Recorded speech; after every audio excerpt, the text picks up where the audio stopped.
Hello, everybody, and welcome to Total Annihilation Replays. Today, I'm continuing the best of 10 game series between Aprox and myself.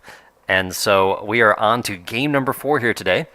And this goes to my pick. So, to revisit things, if you're looking at the channel, you notice the Aprox opened up with Gods of War and took that game. Then I countered with Shore to Shore and won that one.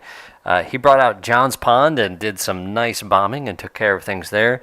So now it's time for me to actually bring out the pass. So I decided this would be my fourth pick here. One of the things you got to remember, of course, is the little trash talk, the wager here. 8-2 to Aprox and 7-3 to Aprox were certainly some popular choices here. It couldn't have anything to do with that there weren't any other options. So going down here, though, to pick up where we currently are, this game actually happens on June 10th. So the only additional comment we have here is we have Med, who came in and pointed out, he says, I voted 7-3 because it was 1-1 yesterday.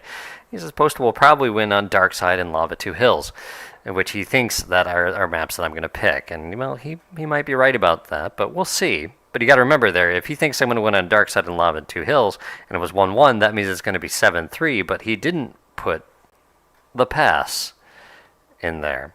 So here we are. We have me versus Aprox on the pass. Now, if you are unfamiliar with this map, this is a very classic OTA map here with a thin, winding pass between everything here. And I'm explaining to Aprox that this map is terrible, and no one wants to play it except for me.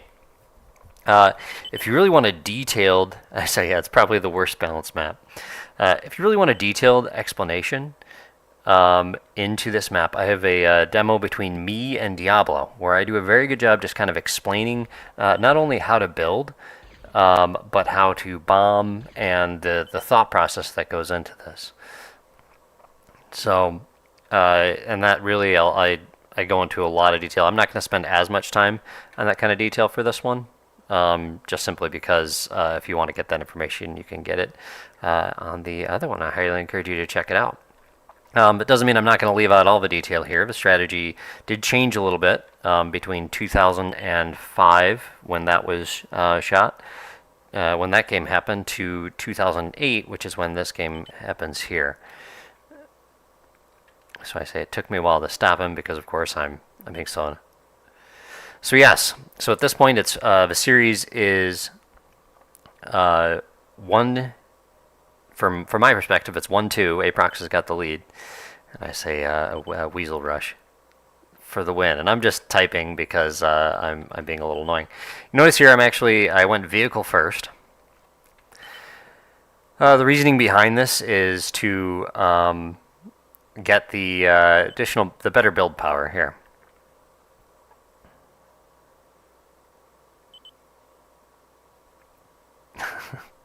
We're just chatting back and forth right now, talking about random things that people like Vapor are posting on the forum, like lulls and luller skates. See, I put this up here. I was thinking that Aprox might try air first on this one, so I wanted to get a missile tower out. You can see that does actually put me behind. He's got his 3 K-Bot cons out, and I do not. So I say I got to slow it down here. And he says I'm a noob, even though he's got way more cons to click than I do. He is actually just a better clicker. RVD is watching this one and says that baby got to have some fun. So I've got the speed up. This is this pretty standard part of the pass here. You can see our energy. We're trying to make sure that we're not wasting on it. RVD is quoting Spice Girls, I believe.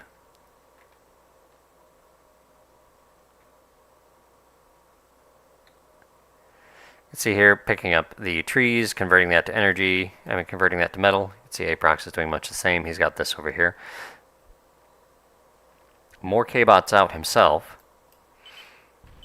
I said he can start bombing now, I'm ready.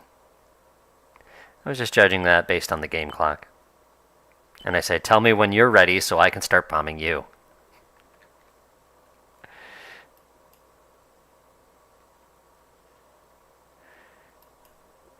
See, we're very similar here, except Aprox is actually starting to crank out some solars. I do none of that solar nonsense. It does have more trees to reclaim on the right side too. So even though these mexes are closer together, the right side is actually the stronger side of the map. See, I'm building in a solar too. I just want to increase my energy output.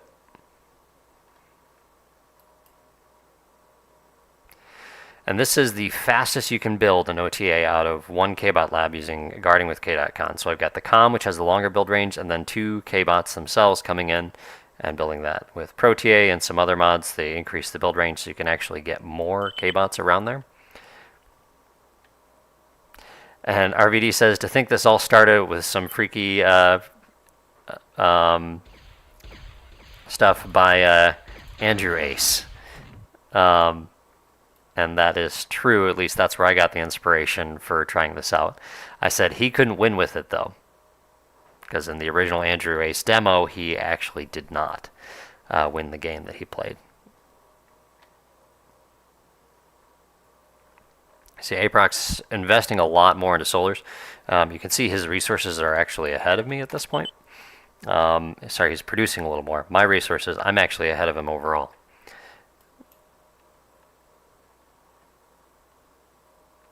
I have a little bit of metal in storage. It's not necessarily what you want for this map.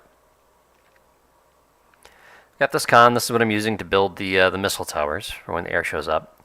And this is, and I say, crap, I'm late. You see I'm starting my second KBot lab to build more KBots. And you can see I'm actually reclaiming my solars as I do that. That's so I can get this up a little faster. So basically, rather than leaving the metal stored in my storage here while I saved up for this, I put the solars down instead, so that way they were producing resources for me, and then reclaim them when I need the metal.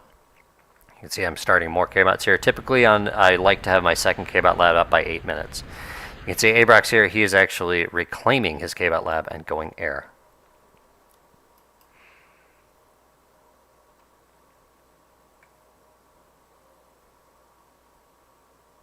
See, I'm setting my commander over here. Because he has that longer reclaim radius, he can actually go and grab the trees that are up on the steep hill that the KBots aren't able to reach.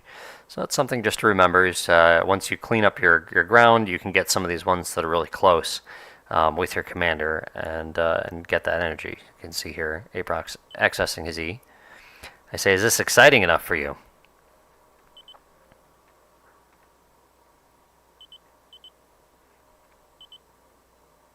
So I say, it's late for you over there. I'm trying to get you to fall asleep. So we got his bombers going. This isn't the best thing right here. He's got a solar sitting in front of the mechs. You want to make sure you got a wind in front of it if you can put anything in front of it, especially once the bombing starts coming.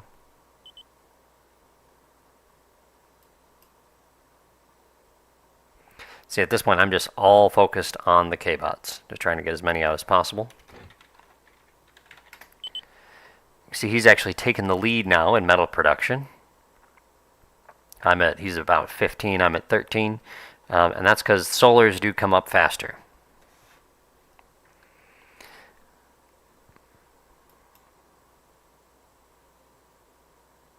See, I'm just toggling my metal makers on and off, and I've started my advanced. I'm playing this a little bit differently than I played Diablo, and actually a little differently than I play this map today. So you're gonna see some of those differences here. One of the things that I had a suspicion on is, you do want to be able to adapt to play the player, but the standard strategy is you go air and you just start bombing. And I would scout and see these rows of solars and just bomb them out and keep them closed up and destroyed. Because these rows of solars are pretty easy to bomb. He comes in with his scouts. You can see I'm reclaiming. He marks the KBot labs. And he says he did catch the advance something out of the corner of his eye here. So he sees that. And he's got his bombers ready. 1, 2, 3, 4, 5, 6 bombers. It's enough to take out the advanced lab if it's not nanoblocked. Which currently it is not. And he completely missed.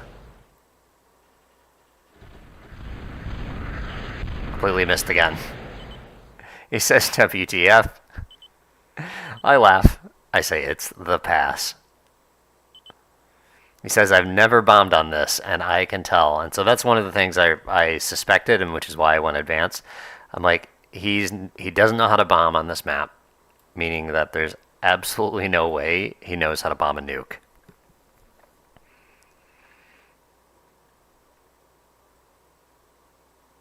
So I get my advanced cons out, and I start building the voyeurs. These produce energy. You can say a second bombing run came in, he missed, comes off the backside, misses again, he says WTF. I laugh. He's only gotten a handful of missile towers with his bombers. He says, why is that? And I say, elevation. That's just experience. So one of the things with the Diablo versus me game, if you watched it on this channel, he says you should be proud if you win.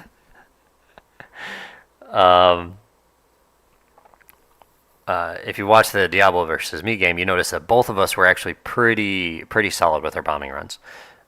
We knew where to click. Again, the short version is coming over the pass. You need to click probably right about here if you're going to bomb something that's there. The reason being is your bombers are higher up, and so they will release their bombs late due to the elevation if you don't target a little earlier. And then coming off the backside, they actually drop really low. So when you come off the backside in the pass, you have to bomb on the opposite. Now I think on a newer version of it, so he had that marked. It's not quite the same coming off the backside, and I do actually need to work on that. So you can see I have started the nuke here, and part of this is just to see, well, how well does he bomb this?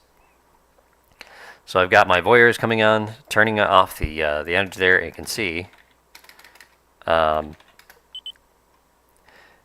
keeping pace with the resource production. So he's got a higher mark right now, but he's also spending resources into bombers, and you can see he's getting his advanced up himself. More solars, just kind of filling it here. He doesn't have much by way of air defense compared to me. You can see I've got these missile tower forests. I'm controlling the pass for the line of sight. You can see I put these fortification walls in front of the silencer. And I get a Dominator out. And here you go. This is one of my absolute favorite things to do. You can see right here I am having this come out, and it is stacking. So I am planning on stacking bombers. As core and arm were not balanced, it was generally considered okay to use any bugs as core to your advantage. And the bomber stack is certainly one that I was going to take advantage of here. So he's got a lot of bombers. Hopefully for him, he can figure out where to bomb with them.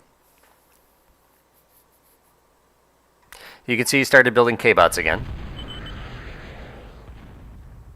See, he scouted that air lab there. And I finally scout him back. Here comes his bombing run.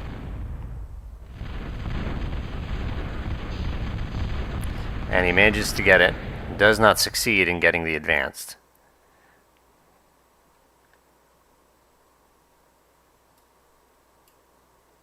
You can see he's realized what I did in the past as far as getting the line of sight, so that's why he's doing this on the other side. But I already have Dominators up, and you can see they are just dropping missiles on his head. He finds the nuke, so now he's got a target he believes he needs to bomb. Though I started that nuke really before I had enough energy to manage it. That's why I'm really trying to focus on getting these voyeurs out.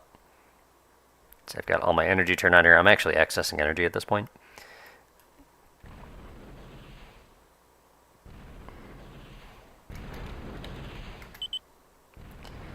So you can see I'm still keeping pace though.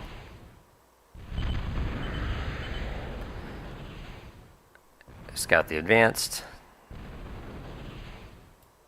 And see the bomber stack is starting to build up. See, scouting just kind of one at a time here. He doesn't control this part of the pass, so it's actually really easy to get a scout in because he doesn't have any line of sight air defense. So the missile towers aren't going to be able to react until the scout's already over the top of it.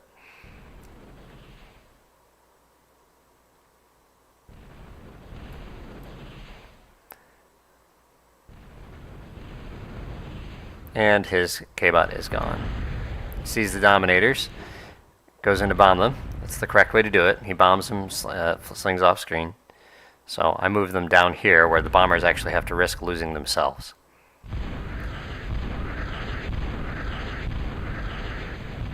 See, I'm just kind of kiting this bomber around. I mean, this Dominator around while it shoots, while I shot a missile at that solar. It's kind of hard to do, it takes a lot of micro. But you can see he's losing his bombers trying to bomb these Dominators. And that's what he wants. Now he's got Hawks.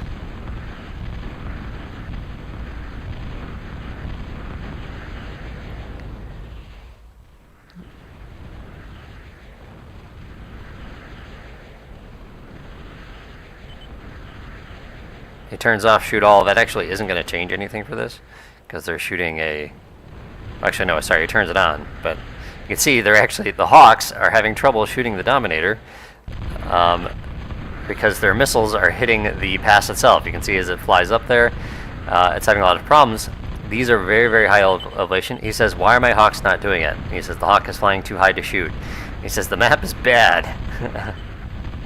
And I said, you have to have line of sight on them. So the correct thing he needs to do is he actually needs to fly your Hawks kind of in the pass or at the same angle of the pass in order to be able to hit the Dominators. You can see right now my Dominators are just shooting for free, taking out his solars. And I'm just, while this bomber stack just builds up over here. So I've got my nuke. Got more bombers coming out. You can see he finally figured it out. See how he kind of flew parallel to this, and then he was able to kill the Dominator. So that's a nice little piece of metal there. He's getting his advanced bombers up, getting ready to take care of that nuke. Alright, and here we go. I'm sending in a bomber just to bomb some stuff. Raid bombing. So I got this second plant that's doing the raid bombing. And I've got this first one that's doing the stack. So my goal here is I'm just kind of raid bombing and I'm trying to find his advanced. And being really annoying with the top.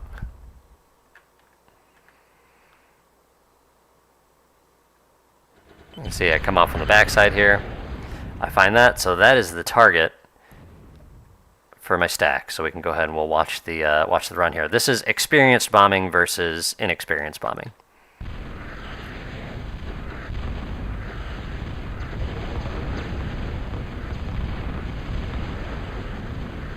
There you go. Took out my targets. First run. He says these maps just piss me off. All right, he's getting his bombers ready.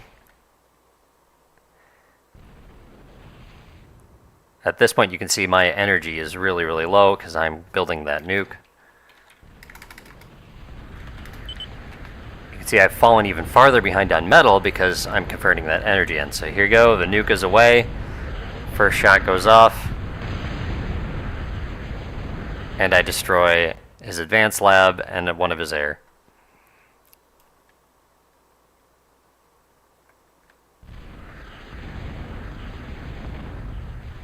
See, I'm trying to bomb like right between these here. I find his advance by bombing off the back, so that's kind of a scouting and bombing run there. Building a second nuke, just in case he bombs the first.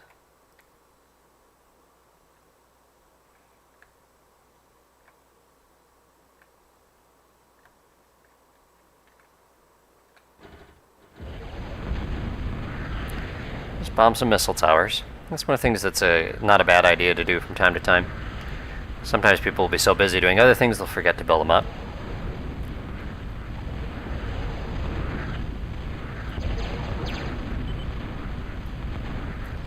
See, he's got his K-Bot lab out and he's trying to build more K-Bots. Realizing he's going to need a lot more resources if he's going to beat me here. But I don't really need the resources because I've got a second nuke up now. Continuing to get the majority of my energy from these voyeurs. He's trying to fly in there to destroy the nano blocking. You can see he just completely misses the nuke. I say stellar. Says what? I said great bombing. He says yeah, shut up. So this is kind of like the John's Pond game, which was quite one-sided. you can tell here, this is also pretty one-sided. Here comes a nuke. Right on the noggin. Down goes Aprax. And that is the end of game number 4. And the series now is 2-2. With the next one being Aprax's pick. So, hope you enjoyed that little romp on the pass. Again, like I said, if you want a little bit more detailed look into the pass, its history, and the strategies around it, check out the game that's on this channel of me versus Diablo. I'll try and get the link to that one included in this. Other than that, I hope you all enjoyed that one, and I will make sure you hit the subscribe button, the like button, and hit the notifications if you haven't already, so that way you can see these videos on your feed when they come up. Other than that, I will catch you all around for the next one. Everybody take care now. Bye-bye.